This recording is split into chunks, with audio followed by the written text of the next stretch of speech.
Biggest mistake you've made at Cornell? I've made a lot of those.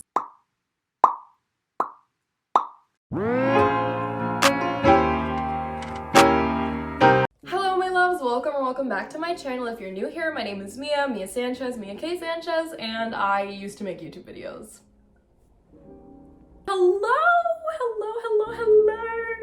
Hi babies, I hope everybody's doing well. I hope everybody had a fantastic new year. I hope everyone's been taking a well-deserved break from school and from classes, and if you're wrapping up the college application process, I hope that that's all going well. I'm sending you a lot of love and confidence and ambition as you apply to these amazing schools and do this amazing thing.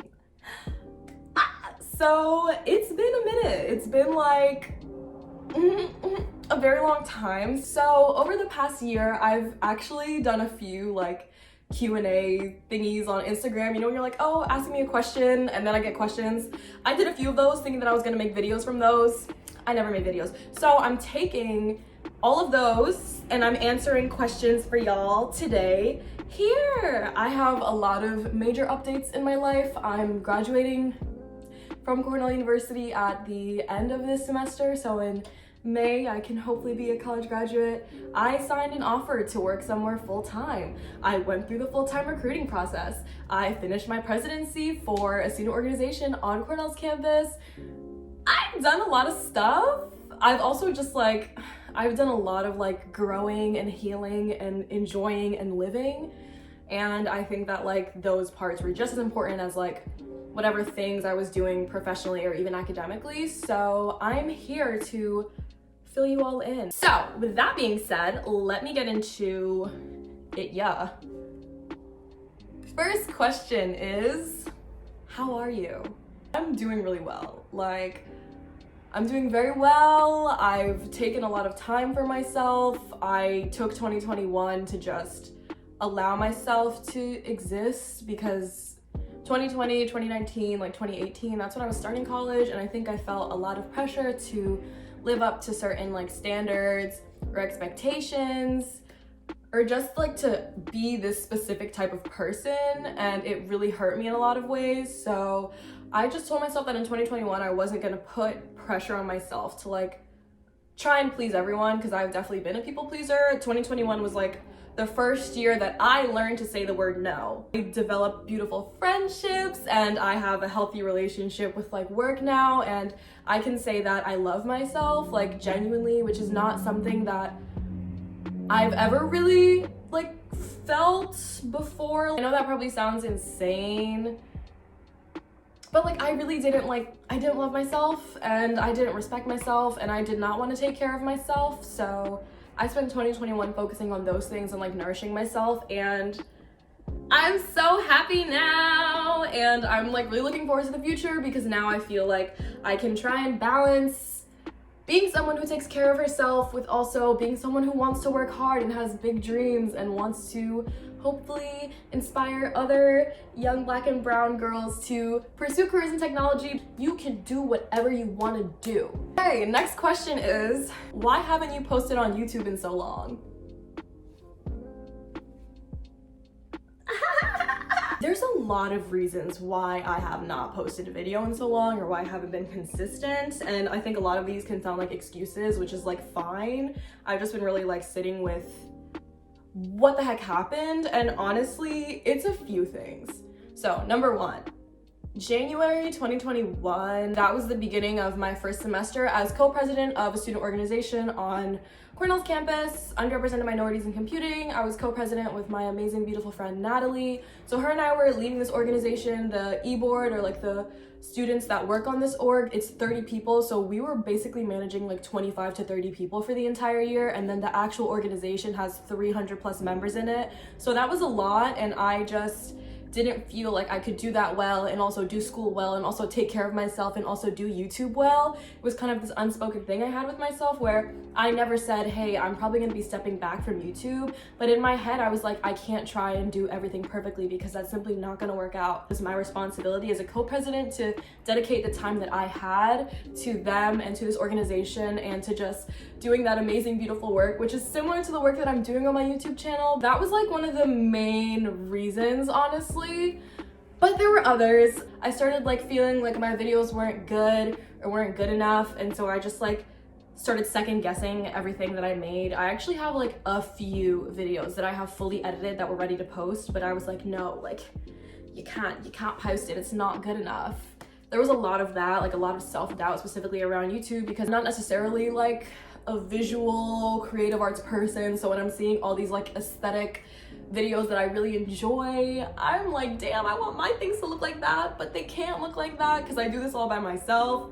So that was another big part. And then, I'm so nervous. Then number 4 was, I do have mental health issues. I think 2021 was like the first year that I really was like grappling with my depression, because I've always had anxiety. Like I've always been an anxious girly. That wasn't new for me, but having depressive episodes was like, what the flip is going on? Having depressive episodes, but then also like I love YouTube, and honestly now like I watch a lot of TikToks, and the idea of that girl made me feel so guilty about how I chose to live. That girl was waking up at 6 o'clock in the morning, making herself a healthy breakfast, journaling, drinking all her water. Like that girl was doing everything. So for me, like when I would be in a depressive episode, I wake up whenever I want. Let's say I wake up at 11. I like open my eyes, I'm like, ugh, not this. And then I like turn on Netflix and I lay in bed for a long time. So then I felt like really guilty because I was like, I want to be that girl, but also this is what I'm doing right now. But also I feel like I was more productive in the past, and that's the person that I was showing all my YouTube videos. So then if I'm not showing you when I'm depressed, then it's not. It was a very weird cycle of like, I'm not being true / authentic.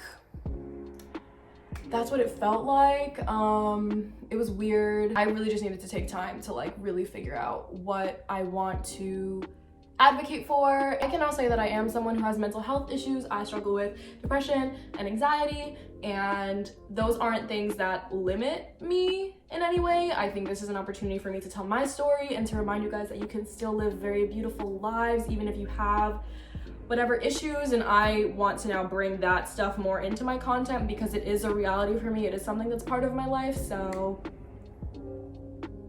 the final reason why I didn't really make any videos is because I've grown a lot and I've changed a lot. And the person that I was when I started this channel, I have a lot of different opinions from that girl. And so I've been a little scared to come back and view the world differently, because then I'm like, oh my gosh, am I gonna lose subscribers? Are people not gonna like want to stick with me? I've been really scared about that. And that's just tea, and we'll see what happens. Let me get to the rest of the questions. Okay, someone asked me, what has been the most exciting part of your senior year? Honestly, I just think it's the moments that I get to have with friends. I have a great friend, Leilani, who like she really likes to bake. And whenever she like bakes stuff and then tells me to like come over, and then I just get to eat like my little cake or my little pie, and I get to talk to her and her girlfriend, and then like see my other friends, Caroline and Abina, who are Leilani's roommates. Like I just love things like that. I just feel like it's so wholesome, and it's like a simple joy for me. Like just getting to spend time with my friends and like talk to them, and also to feel like I have friends. That sounds really dark, but I love the people in my life right now, and I'm just like really happy to spend time with them, and I want to take advantage of that in my last semester because who knows when we'll all be together again. So that's been one of the more exciting parts. Also like finishing off my co-presidency for URMC. That was really nice. It made me sad because I like love the org so much, but it felt really good to reflect on the work that I've done for the past 3 years in that student org, and the people that I've mentored, and how I've been a mentee, and just all that exciting stuff. Someone asked me, what are you looking forward to in your final semester? Honestly, I'm looking forward to spending time with friends. I'm taking some fun classes. I'm looking forward to graduating. Definitely terrified of that though. Don't get me wrong, I'm very much scared to graduate. And I think I'm just looking forward to being a student, but also having a lot more time because it's my last semester to like try and honor myself and the things that I love doing, and just like really working to make myself happy. So I'm just looking forward to all of it, to be honest. Like, I really am. Someone asks me, why did you decide to leave Google? That I need an entire video for. So stay tuned for a future video in which I talk about why I left Google, why I turned down my software engineering internship offer to work at a smaller company, to work at a startup, to work at a company that didn't have as much security, to work somewhere where people were telling me not to work. Stay tuned for that, because it's coming and there's spice, I think. Someone asks, how do you find time to be a scholar and a baddie? Honestly, like, I don't know. I don't know, to be honest. Like, I think it's a lot of knowing the things that you need to accomplish. Honestly, my answer to this question was so bad. I'm just gonna redo it now because it was terrible and nobody would have gotten any advice from that. Basically, being a baddie is what you make of it. So, for example, let's say last semester I was like, I want to be a baddie who prioritizes having fun. Then, when I'm having fun, I'm doing exactly what I want to do, therefore I'm eluding the baddie energy. Next semester, I think I kind of want to be a baddie who's like a little bit more of a homebody / not going out all the time. So I'm going to be a stay-at-home baddie. And I'm going to feel like a baddie because I'm doing exactly what I want to do and I'm honoring myself. So the part about being a scholar is really just about finding time to prioritize, but also like however I decide to move or exist, I always need to fit school into that. So if I know that I'm going to be a going out baddie, then realistically, if I have something due Monday, I need to get it done Thursday because I'm not going to do it Friday, Saturday, or Sunday. So it's all about respecting where you're at and what you want out of life, honoring that, and then moving forward with it. Someone asks what books I've been reading. So I just finished a book called Carefree Black Girls, which is about like Black women and pop culture and media. I definitely recommend that book. Right now I'm reading Race and Technology, the New Jim Code, and I'm also reading Communion by Bell Hooks, which is basically a book about Black women loving and what authentic, genuine love looks like for a Black woman. So those are the two books that I'm reading right now. I would recommend all of them. Someone asked me, how's your mental? I'm doing well. Granted, I am on break from school, so I've just had time to myself to do the things that I enjoy doing, but I'm doing pretty well. I'm doing a lot better than I was doing like a year ago, and I'm really looking forward to the future. I think therapy's been so amazing and helpful, and also having a community of people that supports me and loves me has definitely been so important. And also people who understand, like, when you have friends who also suffer from some of the same mental things as you, it makes it a lot easier for you, because like I talk to my friends and I like feel validated in my emotions, because there are days when I just like feel like it's really hard to do anything, and it's easy for someone who maybe doesn't have depression to be like, you're just lazy, like come on, go do something, as opposed to if you understand that sometimes it's out of your control, like that makes me feel so validated. So my mental is good, I'm doing well, wishing everybody else the same, and also sending everybody love and good positive mental energy. Okay, someone asks how to get good at LeetCode problems. Honestly, I would say just doing a bunch of them. Probably terrible advice, but just like honestly practicing LeetCode problems was the best thing that I could do. Practice is what gets you to close to perfection. We can't get to perfection, but honestly just practicing. Start off with easy level problems, focus on like strings and lists and dictionaries, and then from there practice with trees and other data structures that I can't think of right now, but build your way up. Understand that you can't do one day of practice and suddenly be prepared for an interview. It takes time, and that's perfectly okay. Respect that, respect the learning process, and don't expect to like log on to LeetCode for the first time, try a hard problem, and then get it. Also, don't be too intimidated, because when you do LeetCode problems, when you get your solution and you feel good about yourself, and then like you see other people's solutions or other people's time or space complexities, I think it's really easy to be discouraged. Just celebrate that you were able to solve a problem. The reality is when you're in an interview, the main goal is to solve it. And then from there, maybe you can optimize, but celebrate the accomplishments, because that's also going to be something that pushes you to continue to practice and practice. Someone asked me, what does success look like for you? For me, I think so much of it is rooted in who you are as a person, and if you're being honest with yourself about the things that you want out of life. The way that I thought about success 2 years ago was so different because it was someone else's idea of success, and that's honestly one of the main reasons why I wasn't happy. So for me right now, success looks like remaining honest with myself and truthful with myself, doing the things that I love and that I'm passionate about, not selling out, remaining authentic, not prioritizing like money over my happiness, being kind to other people, influencing and impacting other people. Like, and when I say influencing, I don't mean like little influencer, I literally mean like having a positive impact on someone and spreading your message of the things that you're passionate about so that it can be spread even farther.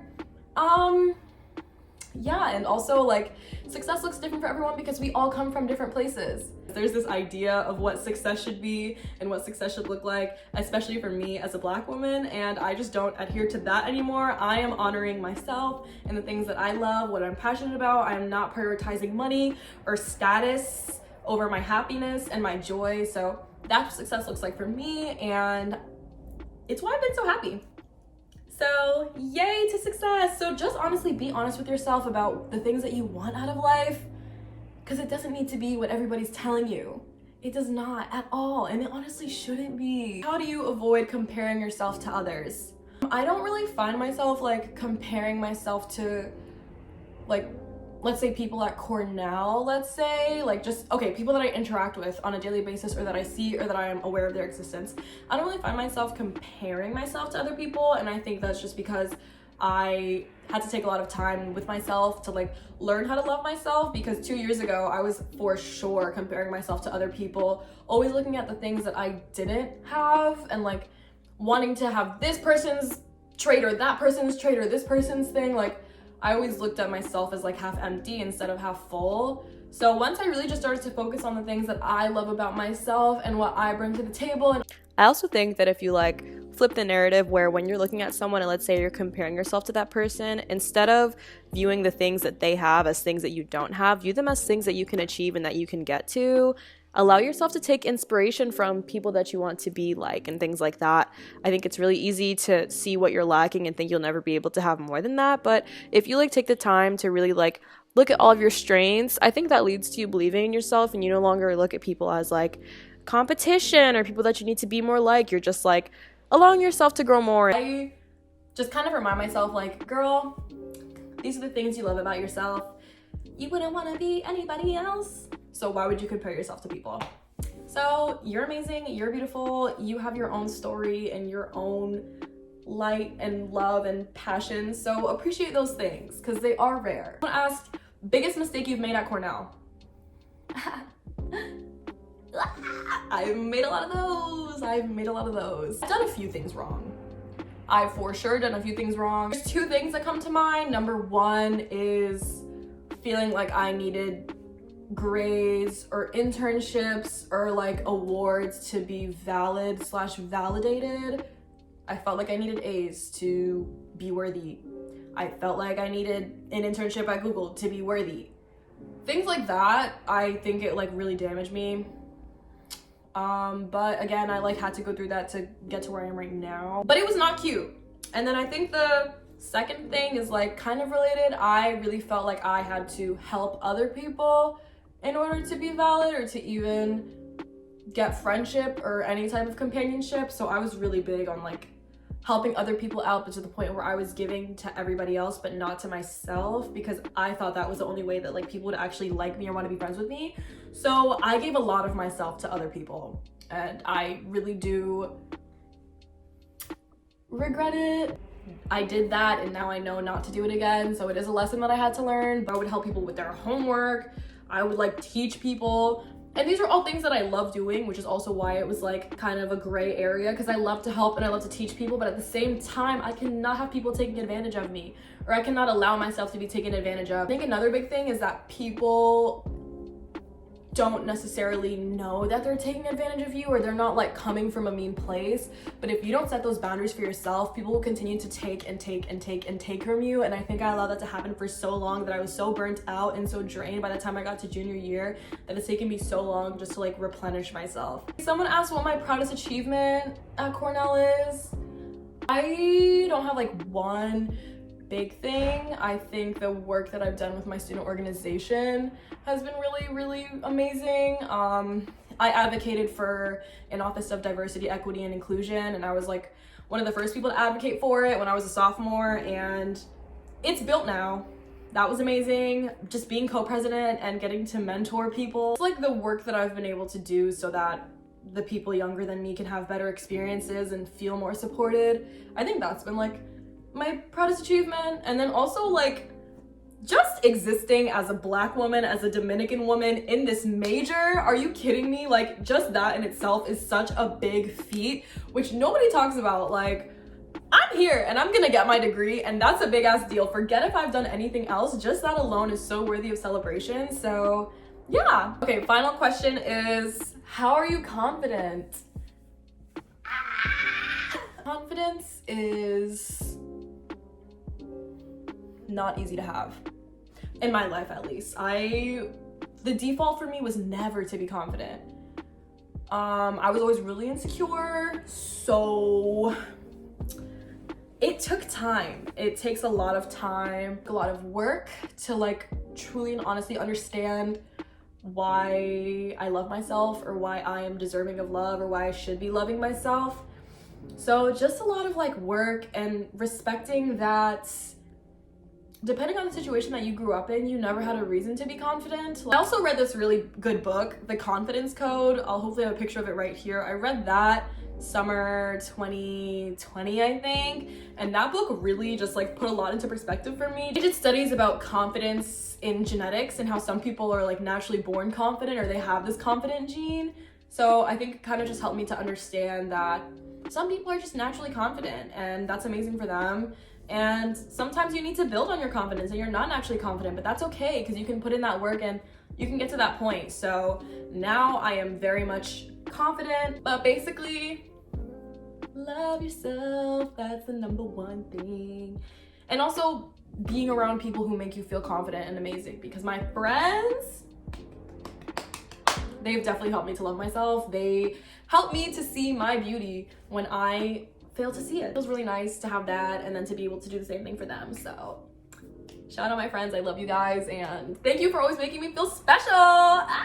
That's this whole Q&A. It was kind of weird, but I'm here and I'm hopefully back to making content. Hopefully.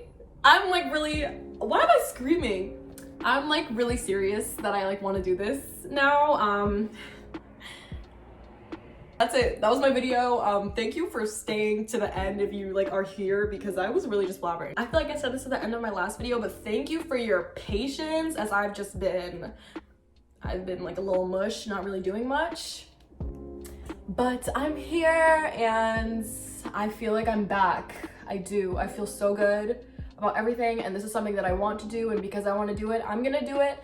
And I have more content for y'all coming soon. But enjoy your day, week, weekend, night, evening, afternoon, your upcoming semester. I will see you guys in my next video, and peace.